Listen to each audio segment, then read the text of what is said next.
தாரும் டாக்டர் டூமும் சேர்ந்து combine attack கொடுக்க ட்ரை பண்ணுவாங்க தேனோஸுக்கு. இப்படி கம்பைன் அட்டாக் கொடுக்கும்போது தேனோஸ் கொஞ்சம் கான்சியஸ்னஸை இழப்பார். இந்த டைமில் அழகாக அந்த இன்ஃபினிட்டி காண்ட்லெட்டை எடுத்துடலான்னு சொல்லி டாக்டர் டூம் வந்து அதை தன்வசப்படுத்த பார்ப்பார். ஸோ இதை புரிஞ்சுக்கிட்ட தேனோஸ் என்ன பண்ணுவார்னா, அவரை வந்து டாக்டர் டூம் வந்து தூக்கி அடிச்சிடுவார் எங்கேயோ. ஸோ இப்போது கேப்டன் அமெரிக்காவும் தேனோஸும் நேருக்கு நேர் பார்க்குற டைம் வருது.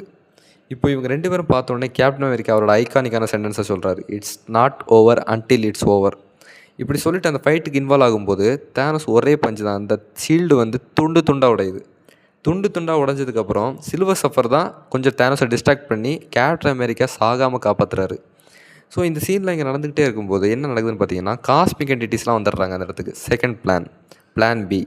ஸோ இந்த காஸ்மிக் என்டிட்டிஸ்லாம் இங்கே வந்ததுக்கப்புறம் எல்லாருமே சேர்ந்து தேனோஸை வந்து ஒன்றா அட்டாக் பண்ணுறாங்க. இந்த மாதிரி இங்கே நடந்துட்டு இருக்கும்போது தான் ஒரு பெரிய ஒரு ஷாக்கிங்கான விஷயம் நடக்குது. எஸ், மெஃபிஸ்டோ என்ட்ராகிறாரு. என்ட்ராகி தேனோஸோட இன்ஃபினிட்டி காண்ட்லெட்டை கலத்த ட்ரை பண்ணுறாரு.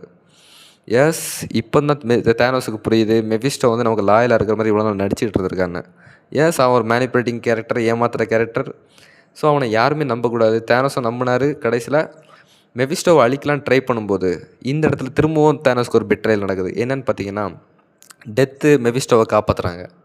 ஸோ அடி மேலே அடி விழ தேனோஸுக்கு வந்து ஒரு கட்டத்தில் எமோஷ்னலி பயங்கர வீக் ஆகிடுறாரு. ஸோ எல்லா அந்த காஸ்மிக் என்டிட்டிஸும் என்ன பண்ணுறாங்கன்னா, தேனோஸை ஒன்றா அட்டாக் பண்ணுறாங்க. ஒன்றா அட்டாக் பண்ணோடனே கொஞ்சம் தடுமாறுறாரு. பட் திரும்பவும் அந்த இன்ஃபினிட்டி காண்டோட பவரை யூஸ் பண்ணி அந்த எல்லா காஸ்மிக் என்டிட்டிஸையும் வேற ஒரு பேரலைஸ் ஆகிற ஒரு ரெலமுக்கு அனுப்பி வச்சிடுறாரு. ஸோ இப்போது இங்கே நிறைய காஸ்மிக் என்டிட்டிஸ் எல்லாருமே தேனோஸோட கண்ட்ரோலில் இருக்கிறாங்க. தேனோஸ் ஃபைனலாக ஒரு காஸ்மிக் என்டிட்டியாக மாறுறாரு.